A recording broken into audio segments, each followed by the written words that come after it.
Welcome to your best post-race show ever, or as we like in 2020 again, the best post-race show we can do. I am Jason Weigandt, not joined by any guests here, but we are looking at the iconic billboards of great riders who have hung out and participated in events here at Loretta Lynn's past. And for many, many years, everyone wondered, what would it be like to have this tight, iconic billboard corner for riders on factory bikes and 250s and 450s? Well, we got it 2 weeks in a row, and I have to say the racing turned out good. Last week speaks for itself. What did we not have happen this weekend? As a matter of fact, even in a mud race, which is almost a guaranteed one-line survival slop fest, we still had some exciting racing, including a 450 class overall win that came down really to the last corner and the last lap. But somehow that isn't even the story, because it was bigger than that. It was bigger than just who won the race. It was how the race was won. It was how the points were going to swing. This has to be one of the most improbable overall wins in the history of this championship. Zach Osborne wins his second straight overall, and if you had heard before the race he was going to win today, you wouldn't have been surprised. Unless you watch practice, where his bike wouldn't run. And yes, we only had one practice today because it rained so much they canceled the first practice session, and they also canceled the last chance qualifier race to get a gate. And the rule is that even if you're in the top 10 in points, you have to complete one qualifying lap, no matter how slow it is, to get in. And they could not get Osborne's bike fixed. He ends up riding the B practice, which came later. That gave the team enough time to get the bike fixed. But I did hear that the folks at Kawasaki went through the rulebook to see if a rider can legally switch practices, and the rulebook says you cannot.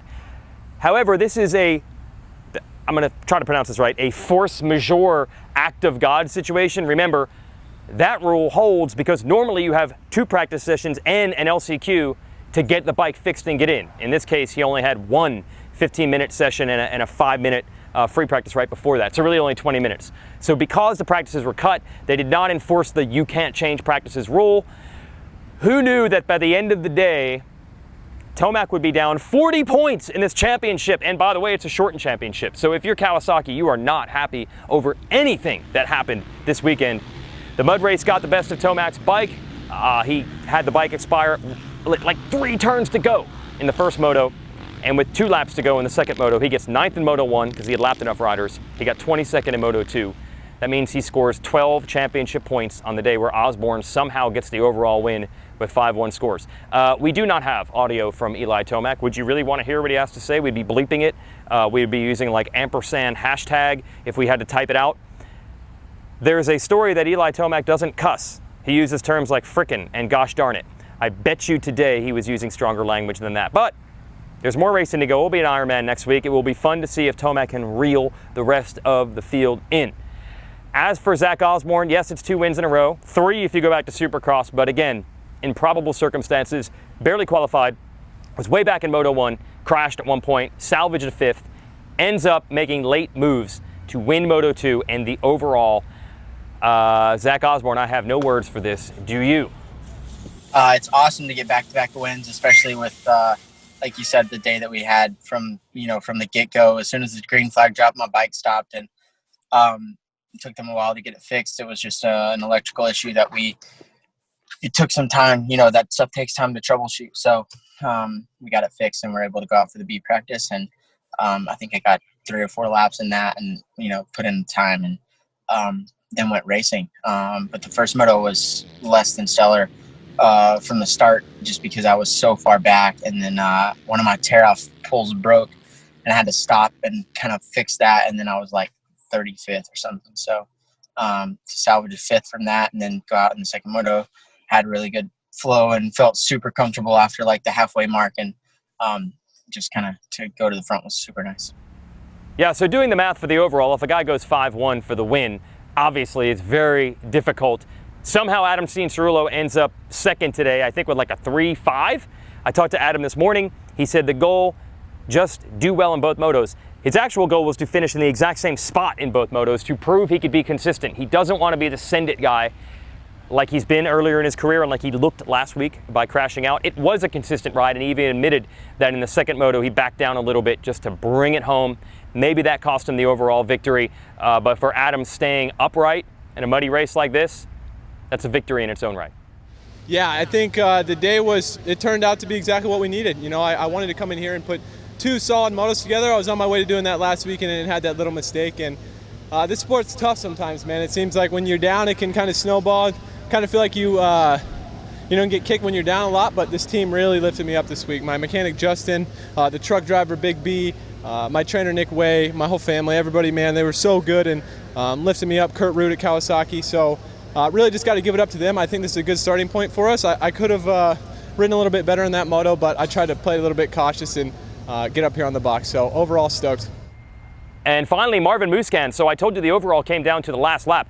Musquin put on a late race charge. Osborne passed him, Osborne left him, and then Musquin figured out Osborne's lines, and the last lap was trying to make the move.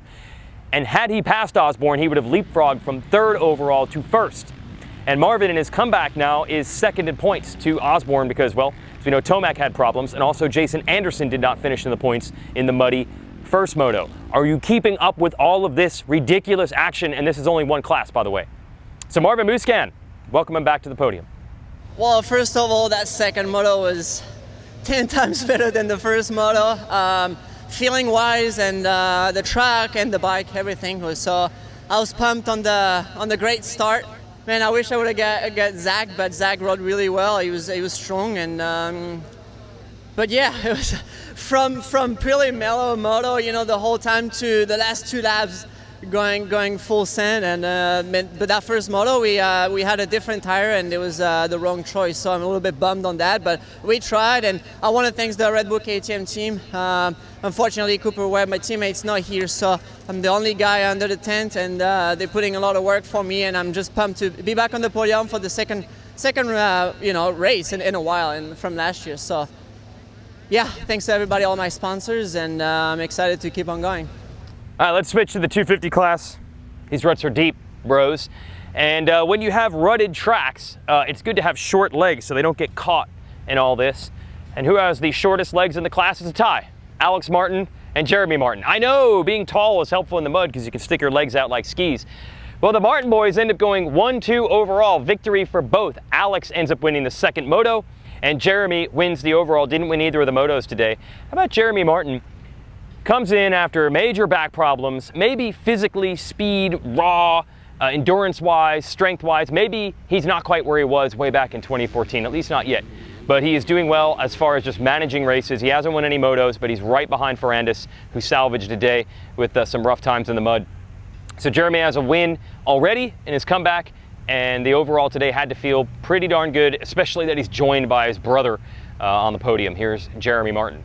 I went down twice in the first moto, like once a halfway and then once with like 3 or 4 laps to go, and I somehow managed. I had one glove off, one glove on, no goggles, and I managed a third somehow. I was like pretty blown away. So going into Moto 2, I was happy at least I got third in the first moto, and then yeah, Alex was going really, really fast for sure, and I was just like, I knew that Dylan and the guys that and RJ weren't around me because I was kind of watching my pit board with Derek, and yeah, I went into full on. I just did the best I could. I knew Alex was going fast, and I just conserved the bike as best as I could. And the thing was smoking so bad, I was like, I hope to God I can make this. And sure enough, I did, and I was able to get the overall. And you know, not a win today, but as far like a moto win, but got the overall, and that was a big deal. And it's been a long road to get back to a top step of the podium.